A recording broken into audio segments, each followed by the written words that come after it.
வணக்கம், welcome to Shanu சமையல். இந்த வீடியோவில் ஒரு பர்ஃபெக்டான காஜு கத்லி கடையில் வாங்குற மாதிரியே சூப்பராக வீட்லேயே எப்படி பண்ணுறதுன்னு பார்க்க போகிறோம்.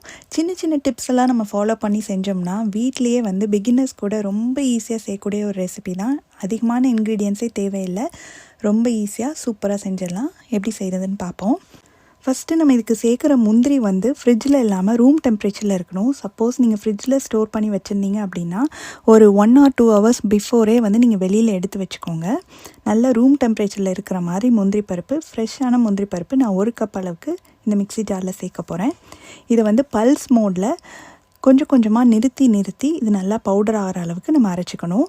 இடையில ஒரு ஸ்பூன் வச்சு நல்லா மிக்ஸ் பண்ணி விட்டு நல்ல ஒரு பவுடர் ஆகிற அளவுக்கு இந்த மாதிரி அரைச்சி எடுத்துக்கோங்க. கண்டினியூஸாக ஹை ஸ்பீடில் ஓட விட்டிங்கன்னா முந்திரி பருப்புலேருந்து எண்ணெய் கசிஞ்சு வர ஆரம்பிச்சிடும். அதனால் பல்ஸ் மோடில் கண்டிப்பாக போட்டு எடுங்க, அப்போ தான் கரெக்டாக இருக்கும். அடுத்ததாக நல்ல ஒரு அடிகனமான பேனில் ஒரு 1/2 கப் அளவுக்கு சர்க்கரை சேர்த்துட்டு அது கூட ஒரு 1/4 கப் அளவுக்கு தண்ணி சேர்த்தாச்சு. இது ஃபஸ்ட்டு நல்லா கலந்துக்கணும். சர்க்கரையெல்லாம் நல்லா ஃபஸ்ட்டு கரையணும். அந்த அளவுக்கு நம்ம மிக்ஸ் பண்ணி விட்டுட்டு நல்லா இந்த அளவுக்கு கொதிக்க ஆரம்பிக்கணும். பாகுப்பதம் அப்படின்றதெல்லாம் பார்க்கணுன்ற அவசியம் இல்லை. சர்க்கரை நல்லா இந்த அளவுக்கு கொதிக்கணும். தளன்னு கொதிக்க ஆரம்பித்ததுக்கு அப்புறமா நம்ம மிக்சியில் பொடி பண்ணி வச்சுருக்கோம் இல்லையா முந்திரி, அதை சேர்த்துடலாம். சேர்த்ததுக்கப்புறமா ஸ்டவ்வை நல்லா லோ ஹீட்டில் வச்சுக்கோங்க. சிம்லேயே வச்சு நல்லா கிளறி விட்டுட்டே இருக்கணும். நம்மளுக்கு கிளறவே இது நல்லா கொஞ்சம் ஸ்மூத்தாக ஆயிரும். நம்மளுக்கு முந்திரி அரைப்படாத மாதிரி இருந்ததுன்னா கூட நம்ம கிளற அந்த இதெல்லாமே நல்லா மிக்ஸ் ஆகி கொஞ்சம் ஸ்மூத் டெக்ஸ்சருக்கு நம்மளுக்கு வந்துடும். நம்ம கைவிடாமல் மட்டும் அடி வரைக்கும் நல்லா கிளறி விடணும். அதே மாதிரி அடிகனமான பாத்திரமாக எடுத்துக்கோங்க, அப்போ தான் அடியில் எதுவும் ஒட்டாமல் இருக்கும். இந்த ஸ்டேஜில் நான் 1 டீஸ்பூன் போல் நெய் சேர்த்துருக்கேன். நெய் சேர்த்து நல்லா கலந்து விட்டுடலாம். நம்ம சேர்த்த நெய் எல்லாம் நல்லா உள் வாங்கிச்சு. அடுத்ததாக ஒரு 1/2 டீஸ்பூன் அளவுக்கு ரோஸ் வாட்டர் சேர்க்குறேன். இது ஆப்ஷனல் தான். ரோஸ் ஃப்ளேவரோடு இருந்ததுன்னா இது சாப்பிட்றதுக்கு ரொம்ப நல்லாயிருக்கும். அதுக்கு பதிலாக நீங்கள் வேணும்னா ஏலக்காய் தூள் கூட கொஞ்சமாக சேர்த்துக்கலாம். சேர்த்து நல்லா கலந்து விட்டுட்டே இருங்க. இப்போ பார்த்தீங்கன்னா ஓரங்கள்லாம் கொஞ்சம் ஒட்டாமல் வர ஆரம்பிக்குது பாருங்கள். நல்லா ஒன்றா சேர்ந்து வர ஆரம்பிக்குது. இந்த ஸ்டேஜில் இன்னொரு டீஸ்பூன் மட்டும் நெய் சேர்த்துக்கிறேன். நெய் சேர்த்து நல்லா கலந்து விட்டுட்டே இருங்க. இப்போ அடியிலலாம் நல்லா ஒட்டாமல் ஒன்றா சேர்ந்து வருது. முன்னாடி இருந்ததை விடவே இப்போ பாருங்கள் அடியிலலாம் நல்லா ஒட்டாமல் வந்துடுச்சு. இந்த ஸ்டேஜ்லேயே நம்ம எடுத்துடணும். ரொம்ப கெட்டியாகிற வரைக்கும் நீங்கள் வச்சுருந்தீங்கன்னா ஹார்ட் ஆயிரும். இந்த அளவுக்கு அடியில் ஒட்டாமல் எல்லாம் ஒன்றா சேர்ந்து வர ஸ்டேஜ் வந்துச்சுனாலே நீங்கள் ஸ்டவ்வை ஆஃப் பண்ணிவிட்டு உடனே ஒரு நெய் தடவுன தட்டுலேயோ இல்லை இந்த மாதிரி பட்டர் பேப்பர்லேயோ இதை மாற்றிடுங்க.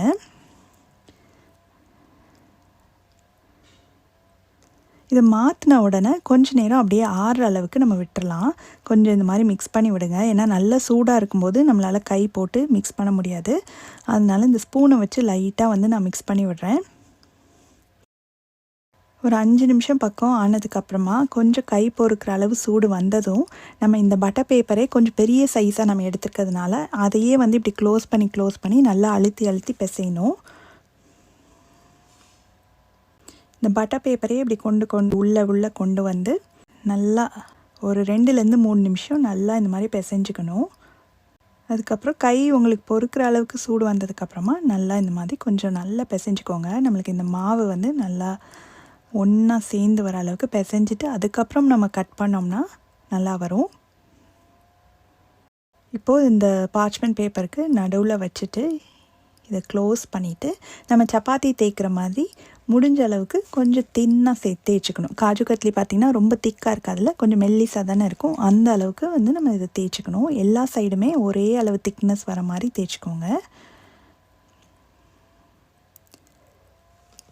நல்லா முடிஞ்ச வரைக்கும் மெல்லிஸாக, அதே சமயம் ரொம்ப மெல்லிஸாக இருக்கக்கூடாது. கொஞ்சம் இந்த அளவுக்கு திக்னஸ்க்கு வர மாதிரி தேய்ச்சிக்கிட்டா கரெக்டாக இருக்கும். இப்போ இது அப்படியே நான் பீஸ் போடலாம். பட் சில ஸ்வீட் கடையில் மேலே இந்த சில்வர் லீஃப் போட்டு இருக்கும் இல்லையா, அந்த மாதிரி இருக்கிறதுக்காக நான் எடிபிள் சில்வர் லீஃப் ஒரு 2-3 மட்டும் இது மேலே அப்படியே வச்சுக்க போகிறேன். அதுக்கப்புறமா இந்த மாதிரி ஒரு பீட்சா கட்டரோ இல்லை நைஃபையோ வச்சு ஃபஸ்ட்டு இப்படி ஸ்ட்ரைட்டாக உங்களுக்கு எந்த அளவுக்கு சைஸில் வேணுமோ அந்த அளவுக்கு ஈக்குவல் கேப் வர மாதிரி இப்படி ஸ்ட்ரைட்டாக கட் பண்ணிக்கணும்.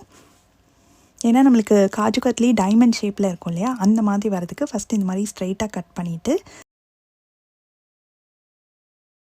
அதுக்கப்புறம் ஆப்போசிட் சைடில் இப்படி க்ராஸாக டயக்னலாக இப்படி கட் பண்ணிட்டு வரணும். க்ராஸாக இப்படி கட் பண்ணோம்னா நம்மளுக்கு அழகாக ஒரு டைமண்ட் ஷேப் வந்து கிடச்சிரும். முடிஞ்ச வரைக்கும் ஈக்குவலான கேப் டிஸ்டன்ஸ் விட்டு கட் பண்ணிங்கன்னா எல்லாமே ஒரே சைஸில் நம்மளுக்கு கிடைக்கும்.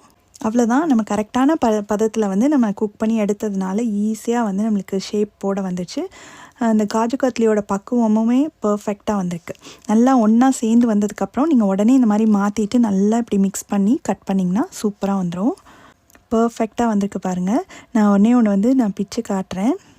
நல்ல சாஃப்டாக சூப்பர் டேஸ்டியாக இருக்கும். கண்டிப்பாக நீங்கள் இதே மெத்தடில் ட்ரை பண்ணி பார்த்தீங்கன்னா உங்களுக்கும் பர்ஃபெக்டான காஜு கத்லி பண்ண வரும். ட்ரை பண்ணிங்கன்னா எப்படி வந்தது அப்படின்ற கமெண்ட்ஸை மறக்காமல் ஷேர் பண்ணுங்கள். தேங்க்ஸ் ஃபார் வாட்சிங்.